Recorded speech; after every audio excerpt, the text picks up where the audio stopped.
Okay. How is everybody doing today? My name is Marcus Johnson, and today we're going to be talking about pancreatic cancer. So first, we're going to start off with the genetic origin. The genetic mutation responsible for majority of pancreatic cancer is unknown. However, there are several pancreatic genes that have been established with this pancreatic cancer, such as BRCA1, BRCA2, STK11, P16, CDKN2, PALB2, KRAS2, TP53, SMAD4, and many more genes. Also, this mutation in the BRCA2 gene is associated with 3 to 10-fold increased risk of developing pancreatic cancer. Also, people with this mutation have a 10% life risk of developing the cancer. So we see here that is, it seems so small of a percentage, but it's so big compared to how many people don't know they have this cancer. Is it inherited? That's the biggest question here. And there are multiple sources that go back and forth with saying that pancreatic disease is or is not inherited. Also, with that being said, it is seen that pancreatic disease can be inherited in some cases, but also can be caused by natural causative agents in some people's everyday living. And in people's everyday living, we're talking about smoking and even just the environment. And right here, by Johns Hopkins Medicine, in other cases, it can result from random cell replication or even exposure to cancer causing cells. So this just goes from, you know, many things that people don't think about just by exposure.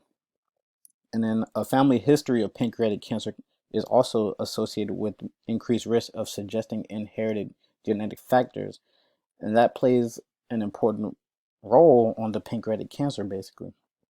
And then right here we see, like I said earlier, cigarette smoking, increased body mass index, heavy alcohol consumption, and diabetes can also increase the risk of pancreatic cancer.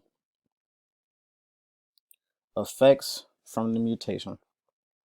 A malignant pancreatic tumor can grow and invade organs next to the pancreas, such as the stomach and small intestines. The cells can also break off of the main pancreatic tumor, shedding into the abdomen, may lead to new tumors forming on the surface of the nearby organs and tissue. The cancer cells can also spread again by breaking off from the original tissue, but this time going to the blood vessels, to the liver, to the lung. Cancer cells can spread through lymph vessels to nearby lymph nodes. They may also attach to other tissues and grow to form new tumors and cause damage to them also. Symptoms. Most symptoms from pancreatic cancer do not show up until the cancer is too far along. However, symptoms include abdominal pain that radiates to your back, loss of appetite or unintended weight loss, yellowing of your skin and the whites of your eyes, also known as jaundice, light colored stool, dark colored urine, itchy skin, blood clots, and fatigue. An early indication to know whether someone has pancreatic cancer is floating stool. The itchy skin that comes from the bowel needing somewhere else to excrete, since we know that the pancreas is known for excreting bile. Symptoms continued. Pancreatic cancer is difficult to detect and diagnose because there are not any noticeable signs or symptoms in the early stages of pancreatic cancer. When signs and symptoms are present, they are like signs and symptoms of many other illnesses. And also, the pancreas is hidden behind other organs like the stomach, small intestine, liver, gallbladder, spleen, and bile duct. And this just goes to show how there can also be a misdiagnosis at first based off of what the pancreas is in front of. Okay, now on the treatment option. Depending on where the cancer is and how far along the cancer is, will depend on what type of surgery and treatment will be necessary. With pancreatic cancer, there's different types of surgeries and treatments. For surgeries, there's surgery for tumors in the pancreatic head, for tumors in the pancreatic body and tail to remove the entire pancreas, and also for tumors affecting nearby blood vessels. For treatment wise, there's chemotherapy, radiation therapy, clinical trials, and palliative care are also all options. And for the cost of the pancreatic cancer depends on the surgery. So if the patient is too far along and the pancreas is unresectable, that is $65,000. For a resectable tumor, that's going to be $135,000. The cost of surgery below does not include hospital stay and other things in pricing of the surgery, which plays a vital role in the cost of the whole thing. Another possibility is that even if the patient gets the surgery, the cancer can come back again. And that is why patients have to keep getting scans to make sure the cancer isn't growing back. Resource information and financial considerations. Some resource information that goes with this would be staple and special dressings where incisions were made during the procedure. And also surgical drainage tubes left in the abdomen to suck up the abscess and the blood that comes with the healing process. And also hospice care and other assisted living facilities for patients who have the cancer that is too far advanced is an option. Hospice care allows patients to live out the remainder of their lives peacefully with loved ones while serving to prevent, treat, and eliminate discomfort. Assisted living facilities are not always the worst option. In fact, in some cases, it helps families who work full time and find it difficult to juggle personal responsibilities with daily caregiving duties. For financial considerations, we look at insurance, travel costs, and housing.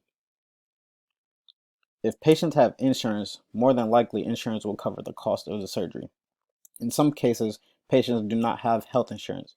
In this case, it can come with a lot of problems faced by the patient, adding more stress and anxiety to what is already going on. So in this case, we look to see if there is a payment plan, if there is a discount program through the hospital, or if that's not the case, check to see if another hospital can do the same surgery for less amount of money. With travel costs, not every state has a pancreatic specialist. So with that being said, traveling will be a great consideration in the financial fees, basically.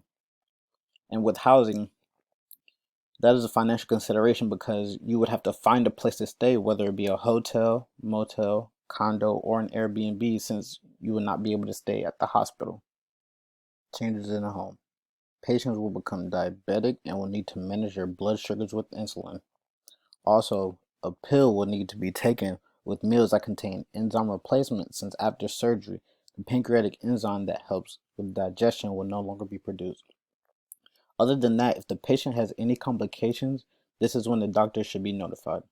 The patient should be able to go back to basic daily living activities, eat solid food and drink fluids without IV. Pain is controlled by pain pills, able to walk around with limited to no assistance, and also able to use the bathroom without difficulty. Support. Oncology social workers help coping with the emotional and practical challenges of pancreatic cancer. The oncology social worker is basically like a counselor. If you need somebody to talk to and you feel like you can't talk to anybody else, the oncology social worker is there for you to talk to. There are also support groups that can be found online on various websites all over the browser. You can definitely find one if you need one, and they should all be free. Also, a vital role of support is family. The family is what can either help the patient's mental state or break it. Families significantly impact health in both a positive and negative way. When a family provides emotional support, it increases overall health, but also when the family is overwhelmed by stress and conflict, the health of the patient can be affected. I know this from a personal aspect because my mom, she had pancreatic cancer, and a vital role to her getting well was our family. You know, they played a vital role in making sure we all worked together to make sure not only was she well, but also our family living was well. We made sure that everything was taken care of and nobody was struggling and nobody was down and out.